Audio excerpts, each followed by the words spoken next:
പ്രണയമായിരുന്നോ? പ്രണയം പ്രണയം ഒരെണ്ണം ഉണ്ടായിരുന്നു. പിന്നെ രണ്ടെണ്ണം കിട്ടിയപ്പോ അതങ്ങ് തീർന്നു. അല്ല അത് പോയല്ലോ. അല്ലെ, എല്ലാവർക്കും ഒരു സങ്കല്പം ഉണ്ടാവൂലോ.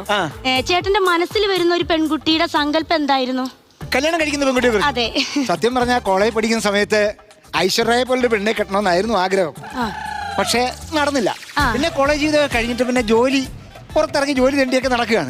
അങ്ങനെ നടന്നപ്പം നമുക്ക് നയൻതാരയെങ്കിലും മതി എന്നുള്ളൊരു തമാശക്കാരൻ താമരശ്ശേരിക്കാരൻ. പിന്നീട് കുറച്ചു കാലം കൂടി കഴിഞ്ഞ പ്രായം കൂടുന്നതനുസരിച്ച് ഏതെങ്കിലും ഒരു പെണ്ണെ കെട്ടിയാൽ മതിയെന്നായി. പിന്നെയും പെണ്ണ് കിട്ടാമെന്ന് പിന്നെ അങ്ങോട്ട് പോയപ്പോ എങ്ങനെങ്കിലും ഒന്ന് കെട്ടിയാൽ മതിയെന്നായി. ആ അവസ്ഥയിലാണ് കൊച്ചിനെ കിട്ടിയത്.